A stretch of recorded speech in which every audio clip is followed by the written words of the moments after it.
예, 반갑습니다. 우리는 두 번째 강의 중에서 이제 세 번째 시간입니다. 5장 구원 중보자에 와 있는데요. 이제 조금 책을 읽어보도록 하겠습니다. 여러분들이 이제 이 서철원 교수의 책은 이제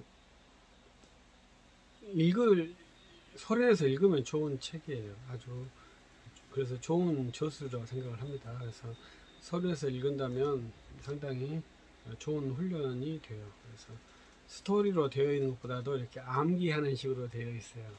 그래서 그 스토리를 만들 수 있는 아주 재밌는 책이죠.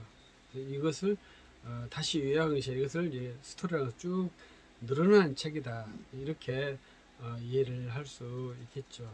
근데 이제 그런 글쓰기가 상당히 고난도의 글쓰기입니다. 우리는 보통 생각을 쭉 나열하는 글쓰기를 하죠. 아니면 내 생각을 좀 더 부풀려서 이렇게 글쓰기를 하게 됩니다.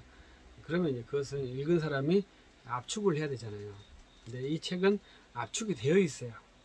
그래서 이 책을 읽고 쭉 이렇게 늘려야 되는 것이 책이죠. 그래서 이 책을 우리가 압축해서 지금 강의를 하고 있는데 상당히 좀 염려스럽죠. 근데 이 책을 하나씩 읽어가면서 이렇게 곱씹으면서 이야기를 한다면 상당히 신학적인 토론과 증진이 될 것이라고 생각을 합니다. 그래서 여러분들 혹시 기회가 된다면 한번 그런 훈련을 해보는 것도 상당히 유익할 것이라고 생각을 해요. 그래서 한번 이제 구원 중보자는 이제 사상이 좀 더 압축되어 있습니다. 한번 한 문단을 읽어 보십시다. 1절 구원 중보자, 페이지는 100쪽입니다. 하나님은 중보자를 통해 일하십니다. 창조 사역을 하실 때 로고스, 아들 제2인격을 창조주로 세워 일하게 하셨습니다. 그래서 제2인격이 창조주다. 이것이 지금 기독교 신학이거든요. 그것을 여러분들이 잘 인지를 해주시면 이제 신학을 할 때 상당히 뭐랄까 놀라운 세계를 볼 수 있을 것입니다. 왜냐하면 성경이 요한 사도가 정확하게 로고스 말씀이 모든 만물을 창조되었 하셨다.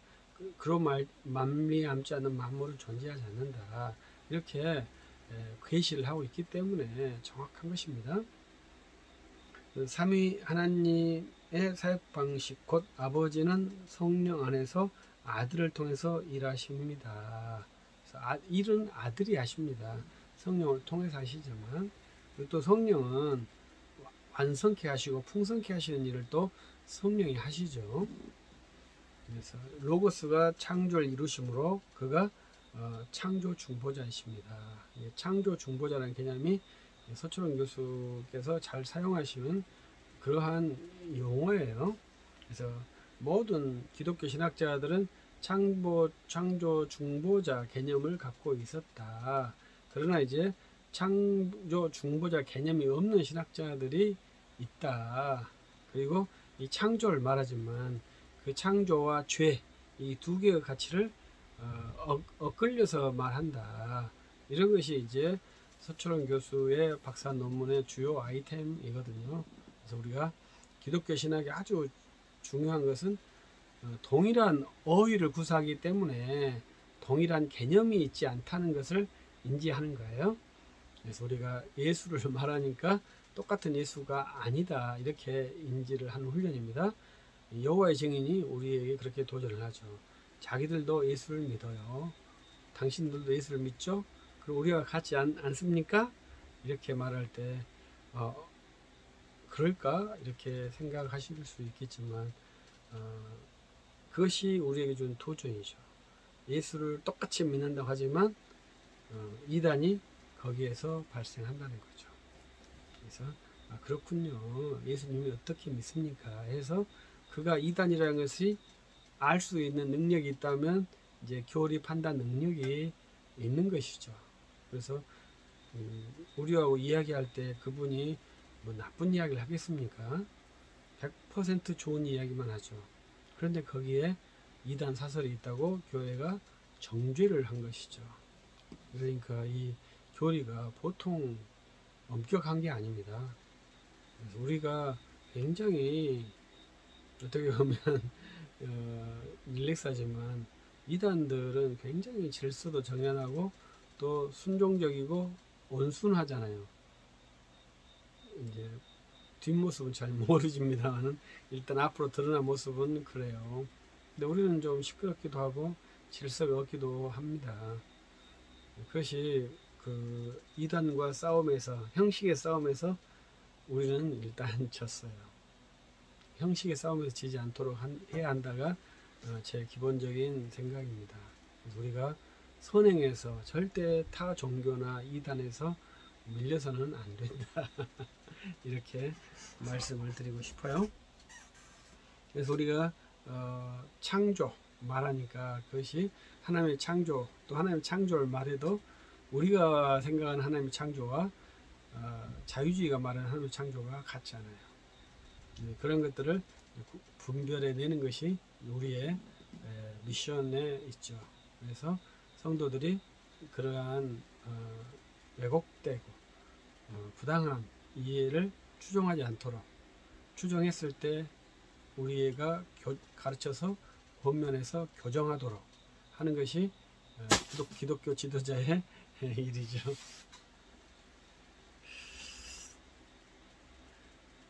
창조 중보자의 신 로고스가 그의 창조로 말미암아 만물의 상속자가 되었습니다. 그래서 창조주이시기 때문에 만물의 또 상속자, 만물의 분기시 소유주가 된 것이죠. 하나님은 만물의 상속자인 로고스 곧 아들 하나님을 구속수 중보자로 세우셨다. 그래서 이제 구속 중보자와 창조 중보자, 그래서 이제 두 창조와 구속이 하나로 뭉쳐지는 것이 이제 기독교 신학의 특징입니다. 칼빈은 기독교 강요 1권에서 창조주 하나님 아는 지식, 2장에서 구속주 하나님 아는 지식, 이 두 개의 지식이 뭉쳐지는 것이고요. 3권에는 이제 구원의 내적, 4권은 구원의 외적, 이렇게 해서 구원의 내적은 성령의 연합하심, 성령께서 그리스도와 연합하심, 구원의 외적은 교회가 그리스도와 연합하게 함, 이렇게 해서 칼빈의 기독교 강요가 이루어졌는데 1권과 2권이 핵심이죠. 왜냐하면 창조주와 구속주를 말하니까요. 이 창조주와 구속주가 강력하게 하나다. 이게 말하는 것이 서철원 교수의 강력한 어프로치예요. 근데 칼빈은 그렇게 강력하게 말하지 않고 이제 창조주 하나님과 구속주 하나님 이렇게 말만 하거든요. 그러니까 우리가 그것이 약했을 때는 그냥 창조주 하나님이시구나, 구속주 하나님이시구나 이렇게 좀 구분하려고 하는 것이 있는데, 기독교 신학은 이 두 개가 하나다는 것을 강조하는 거예요. 신구약도 하나죠. 예수 그리스도로 하나가 되는 것이고, 창조와 구속도 예수 그리스도로 하나가 되는 거죠. 그래서 우리가 처음에 말했듯이 예수 그리스도로 중심이 되고 전체가 되는 그러한 신학이 저는 기독교 신학이라고 생각을 하고 있습니다. 이 중보자는 다만 하나님으로부터 구원 중보자가 되는 것이 아니고 피조물 대심으로 중보자가 되어 자기 창조를 구원하셨습니다. 그래서 이제 중보자께서 어떻게 구원을 창조를 회복하시는가에 대해서 제시를 하고 있습니다. 그래서 구원 중보자와 창조 중보자가 같다. 구원 중보를 하기 위해서는 하나님께서, 그 창조주 하나님께서 인간이 되셔서 오셔서 그 구원을 수행하셨다. 이것이 지금 그리스도의 인격이고요. 그리스도의 사역입니다. 그래서 그 구원을 이루시기 위해서 십자가에서 속죄제물로 죽으셔야 했고, 또 3일 만에 부활하셨고 승천하셔서 성령을 보내셨다. 이렇게 말할 수 있죠. 근데 우리 사도신경에는 특이하게 승천까지는 말하는데 성령 파송에 대하여서는 고백하지 않고 있어요. 그것도 상당히 특이한 일이죠. 그것은 이제 자기들이 예수 그리스도를 믿으면서 너무나 자연스럽게 생각했을 수도 있어요. 그러나 이제 우리 지금은 우리가 20세기에 들어와서 성령에 대한 이해가 너무나 다양해져 버렸잖아요. 그래서 옛날 교회는 이제 그리스도로 교회가 이루어졌는데 지금은 성령으로 교회가 이루어지는 그러한 시대, 또 창조도 성자 하나님의 창조라는데 지금 자유주의 생태신학에서는 성령이 창조주가 되는 이상한 시대가 된 것이죠. 그래서 성령이 어떻게 왔느냐 했을 때 우주의 영으로 성령이 아니라 아버지와 아들로부터 보냄받은 발출된 그러한 성령으로 이해를 하는 것이 이제 정통신학이라고 말할 수 있습니다. 1절 아들 하나님의 구속 중보자로 세워짐. 아들 하나님 로고스는 구원 협약에 의해서 아까 우리가 앞에서 이제 구원 협약을 말했죠. 그것이 다시 여기 와서 삼위간의 구속 중보자로 합의되었습니다. 그래서 아버지의 구원 작정을 수행하시기 위해서 구원을 수행하시는 것은 아들 하나님이십니다. 그 수행하는 것을 성실하신 하나님 제자들과 언약을 체결하셔서 구원을 확실하게 보장하시고 확실한 구원을 위해 죽어 피 흘리셨습니다. 죽으시고 부활하셔서 우리에게 성령을 보내주심으로 언약의 확증, 구원의 확증을 주셨죠. 그래서 이 언약의 확증은 언약 준수하는 패턴에 있는 것이 아니라 성령의 인치심이 언약의 확증, 언약의 인이죠. 그래서 seal, 인이라고 그러죠. 그것이 확증이잖아요. 마지막 계약서를 다 쓴다고 해서 계약이 확증되는 게 아니죠. 도장을 빵 찍어야 확증이 되는 것이죠. 그런 것처럼 성령은 성경에서 인치심으로 표현이 되죠. 그래서 우리들은 그리스도께서 십자가에서 피 흘려 우리의 죄를 속하시고 그 죽음의 의로우심과 구원의 확증을 위해서 부활의 첫 열매가 되시고 40일 동안 함께 사시고 승천하셔서 성령을 보내셨다. 그것이 이제 구원의 세계죠. 그 다음에 주 예수는 성령 세례를 받아 구원 중보자로 임명되었다. 이것은 예수님께서 받으신 세례의 신비에 대한 제시입니다. 한번 읽어보십시다. 상당히 좀 어렵다고 봐야 되죠.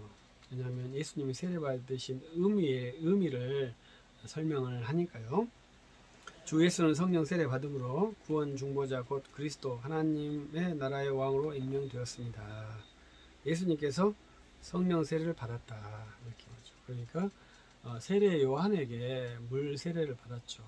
그러면 예수님은 성령 세례를 비둘기로 해서 성령 세례를 받았는데 예수님께서 성령 세례를 주신 분은 누구겠습니까? 아버지께서 주셨겠죠. 그래서 예수님께서 세례를 받으시는 그 현장이 역사의 삼위일체가 현시되는 현장이죠. 그래서 아들이 계시고 비둘기인 성령이 계시고 그 성령이 오시게 하는 아버지가 계시니까 삼위일체가 역사에 현시되는 것이 예수님께서 세례 받으시는 장면이죠. 얼마나 놀라운 역사의 현장입니까? 신기원이죠. 삼위일체의 현현이라는 것이 신기원적인 사건이죠. 그래서 요단강에서 이루어진 세례식에서 선포된 내 사랑하는 아들은 왕을 뜻하고 구약의 왕은 하나님의 아들로 지목되었습니다. 그의 성령으로 기름 부은 자가 되어 메시아 곧 그리스도가 되셨습니다. 성령으로 기름 부었다. 우리도 이제 성령으로 기름 부었다. 이렇게 말할 수 있죠. 그런데 이제 레위기 11장, 레위기 8장에 보면 제사장 임직식이 나와요. 거기에 이제 어노인팅이라는 단어를 우리는 붓다가 아니고 바르다라고 번역을 했더라고요. 붓다는 이제 푸어가 있어요. 그래서 제사장에게는 붓고 어노인팅, 바르는 두 가지를 행하더라고요. 그래서 미국 사람들이 어노인팅만 좋아하는데 원래 이 성령 기름을 부어주심, 이 두 가지가 제사장에게는 있더라고요. 그래서 어노인팅만 하지 마시고 부었다, 부어, 어노인팅 발랐다 이렇게 이해해 주시면 레위기 8장에는 그렇게 되어 있습니다. 한번 여러분들이 찾아보셔도 좋겠습니다. 그래서 성령을 부어서 이제 선지자로서 선지자에 대해서 예언이 되었는데 그 다음에 예언대로 주 예수는 성령으로 세례를 받아 메시아 그리스도로 세워지셨습니다. 메시아와 그리스도는 언어가 다르고 같은 말이죠. 그래서 메시아는 히브리어, 그리스도는 헬라어죠. 그리스도는 헬라어. 메시아는 죽음을 통과하고 하늘에 오르심으로 왕으로서 등극합니다. 그래서 그리스도는 그의 죽음으로 백성을 회복하여 왕이 되십니다. 인류를 속량하여 하나님의 백성을 삼음으로 왕이 되십니다. 그 다음에 이제 세례가 이제 어렵다는 것은 이제 죄의 전가가 있기 때문에 그렇습니다. 그래서 요한 사도는 세상 죄를 지고 온 하나님의 어린 양이다 이렇게 선언했는데 이것을 이제 신학적으로 표현할 때 죄의 전가다 이렇게 표현을 하게 됩니다. 근데 그러면 이제 전가라는 것이 도대체 뭘까요? 전가라는 것은 전달이 아닙니다. 전가라는 것은 법적인 개념입니다. 그걸 이해를 해 주셔야 됩니다. 그러니까 내가 실제적으로는 그것이 없지만 법적으로 규정을 하는 거예요. 실제적으로 해도 법적으로 규정하기도 하죠. 그것은 이제 정당한 법적인 규정이고 내가 죄인이 아닌데 죄인이라고 규정하는 거예요. 법적으로. 그러면 내가 죄인이겠습니까? 죄인이 아니겠습니까? 참 쉽지 않은 일이죠. 그러나 그것이 가능하죠. 그것을 이제 주님이 시행하시는 것이죠. 그래서 전가를 우리의 죄를 전가받았다고 하시는 것은 이제 주님이 죄를 세례를 받음으로 우리와 동일한 죄인이라고 하는 자리까지 내놓으셨다. 이렇게 이해를 하셔야 되겠죠. 그 이유는 그분이 우리의 죄를 몸에 담아서 죽이는 그러한 방식이 아닙니다. 그분이 세상 죄를 지고 가는 어린 양으로서 길을 시작하셨다. 이렇게 이해를 해야 되겠죠. 그래서 여기서 인류의 죄가를 전가받았다. 이렇게 하는 것은 그가 죄가 하나도 없죠. 무죄하시니까. 그래서 죄를 전가받았다는 것은 그 무죄함이 죄를 전가함 받은 거죠. 왜냐하면 그 무죄한 몸이 죽어야 우리의 죄가 사함을 받거든요. 그래서 그 죄의 전가라는 개념을 이제 쉽게 이해하기가 어렵죠.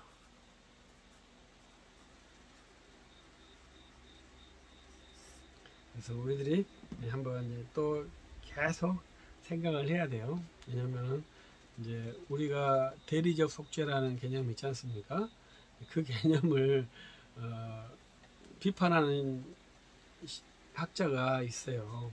그분이 뭐 안 유명한 게 아니라 세계적으로 유명한 학자가 대리적 속죄, 형벌적 대리적 속죄 개념을 심각하게 비판을 하고 그것은 기독교 체계 신학이 안 된다 이렇게 주장을 해서 지금 기독교 신학계에는 속죄 이해의 르네상스라고 합니다. 그래서 속죄 이해를 옛날 대리적 속죄 개념을 탈피하고 승리자 개념, 승리자의 십자가 뭐 이렇게 이해하기도 하는데 그것도 저는 좀 더 바람직한 이해라고 생각하지 않고요. 이제 우리 책에서는 속죄 제사로 정확하게 말하는데 그렇게 단순하게 이해를 해야 되죠. 우리 책에도 이제 나중에 보면 대리적 속죄가 나옵니다. 그래서 그 성경에서 대속을 하기 때문에 대리적 속죄라고 말하는데 그 개념화가 쉽지 않다는 겁니다. 왜냐하면 세상에서 우리 말로 하면 액땜, 이제 여러분들은 아실는지 모르겠습니다만은 우리가 이제 우리가 옛날 그 보름날, 정월 보름날 내 더위를 너한테 파는 그러한 그 액땜 놀이를 했지 않습니까? 그래, 내 더위 사라. 그 안 사가니까 보자마자 내 더위 사가 이렇게 말해서 도망가, 다시 못 돌려주게 하고 도망가는 그러한 일을 했지 않습니까? 그래서 내 액, 내 화, 내 죄를 너한테 전달한다. 이런 게 정가라고 생각하는데 그건 정가가 아닙니다. 그것은 미신이지요. 정가는 법적인 거예요. 그래서 이제 제 표현은 이제 죄를 전가받았다고 하는데 무죄한 것이 이 죄를 전가받은 것이다. 이렇게 한번 이해를 해봅시다. 그 다음에 이제 삼중직, 세례는 삼중직이시다. 그래서 예수님은 왕과 제사장과 선지자시다. 이것도 이제 한번 기억해 봅시다. 이제 우리가 그리스도 삼중직에서 이제 왕, 제사장, 선지자 여기서 한번 기억해 보면요. 칼빈은 선지자, 왕, 제사장 이런 순서로 말했어요. 칼 발트는 왕, 제사장, 왕, 제사장, 선지자 이런 식으로 말했어요. 그래서 칼 발트는 이 순서에 의도가 있어요. 그래서 이제 그걸로 박사 논문서 쓴 사람이 있습니다. 이 삼중직 순서를 가지고 참 박사 논문이 어렵지 않죠? 근데 이제 우리 소 교수님은 이 왕, 제사장, 선지자를 순서로 갖고 썼는지는 잘 모르겠어요. 아무튼 삼중직의 순서가 의미가 있다. 이것도 한번 기억해 보시길 바라고요. 칼 발트는 이제 의미화를 했으니까요. 칼빈도 이 순서가 있는지 없는지는 잘 모르겠어요. 그 다음에 메시아 곧 구속주는 왕으로 출생하셨습니다. 그러므로 그는 왕으로 임직되어야 했습니다. 임직이 성령 세례 받음이요 더 정확하게는 이는 내 사랑하는 아들이요 내 기뻐하는 자라는 선언입니다. 이렇게 임명된 왕은 영구히 다스리십니다. 그의 나라가 무궁한 나라이기 때문입니다. 그러나 이 왕권은 피 흘려 백성을 속량함으로 이루어집니다. 그의 나라가 무궁하다. 그의 나라가 영원하다. 이것이 기독교 정통 신학입니다. 그의 나라는 어떤 나라입니까? 그리스도의 나라는 영원하다. 이게 기독교의 신학이에요. 이걸 꼭 그것도 한번 기억해 주시기 바랍니다. 그리스도의 나라는 영원하다. 왜 그걸 기억하냐면 나중에 이제 신학이 여러 가지가 있는데 천년왕국론자에서 가장 큰 문제는 1000년 동안 그리스도가 통치하고 그 후에는 그리스도의 통치가 아버지께로 이양되는 그러한 말이 있어요. 그리고 고린도전서 15장에 또 성경에 그러한 유사한 말이 있거든요.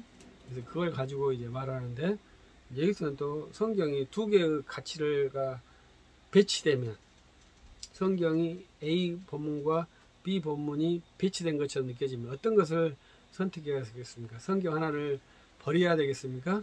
둘 다 하나님 말씀이죠. 그러면 이것을 어떻게 좋아할 거냐 이것이 이제 해석이거든요. 그래서 우리는 그리스도의 왕국이 영원하다. 그것을 제 1번 가치로 놓고 해석을 하는 것입니다. 그리스도는 그의 죽으심으로 사람들을 죄와 죽음에서 사서 자기 나라를 삼으심으로 다스리기를 시작하셨습니다. 그리고 후속된 백성이 바로 그리스도 나라입니다. 그러므로 그리스도의 왕권은 제사장적 왕입니다. 그리스도의 사역은 다 구원 중보자 사역입니다. 따라서 그리스도 나라는 세상 나라를 다 포용합니다. 이렇게 해서 이제 선지자직, 왕직, 제사장직으로 세상을 포용한다 이렇게 말하죠. 그래서 우리는 이제 나중에 교회론을 배우겠습니다만은 집사의 직분이 세상과 포용하는 직분이에요. 그래서 교회가 이제 목사들이 그런 것들을 잘 이해를 해야 합니다. 그래서 우리 목사가 굉장히 종합적인 사역이거든요. 성경의 영적인 부분에도 매우 정통해야 되고 세상의 모든 분야에서도 정통해야 되는 그러한 아주 특이한 직제가 목사, 교회 지도자입니다. 왜냐하면 세상 나라를 포용하는 세상 나라를 이해할 수 있고 주도할 수 있는 그러한 영적인 권위와 세상의 지식이 있어야 하기 때문입니다. 그래서 우리가 신학이라는 것이 이렇게 단순히 신학책을 암기하고 이렇게 코스업을 해서 마감하는 그러한 단계가 아니에요. 신학은 정말로 이 인류에서 가장 광범위한 학문이죠. 왜냐하면 신을 연구하고 인간을 연구하고 사회와 자연을 연구하는 그 학문이 어디 있습니까? 신학만 그렇게 하는 것이죠. 다만 이제 우리가 그 신학을 우리 사회에서는 좀 저급하게 생각하니까 그렇습니다만, 그러나 저는 신학하는 사람으로서 신학보다 더 긴 학문 체계를 가진 학문은 존재하지 않는다. 가장 긴 학문을 갖고 있는 학문이 신학이에요. 그래서 이 신학 때문에 대학교가 생겼고요. 그러니까 신학이 얼마나 방대한 것입니까? 그래서 우리가 신학에서 세상 나라를 포용하는 그러한 지식체계를 가져야 되죠. 그래서 우리는 지금 특별 계시만 신학에서는 핸들링을 해요. 세상 나라는 일반 계시지 않습니까? 그래서 여러분들이 그러한 것들에 관해서도 좋은 식견을 가질 수 있도록 자세를 세우는 것이 매우 중요할 것입니다. 그래서 오늘은 이 시간에는 구원 중보자와 창조 중보자가 일치된다. 왜? 구원을 위해서 창조주께서 이 땅에 오신 하나님의 성육신이기 때문에 그렇습니다. 그가 십자가에 죽으셔서 죽으신 구원자, 그리고 그가 부활하신 우리의 부활 생명자, 그가 승천하셔서 우리를 다스리신 통치자, 그가 마지막 날 오신 영원한 통치자입니다. 그래서 구원 중보자와 창조 중보자가 같다. 이거에 대해서 말씀하면서 구원 중보자가 어떻게 구원을 이루어졌는지를 좀 천천히 진행을 해 보았습니다. 여기까지 하겠습니다. 감사합니다.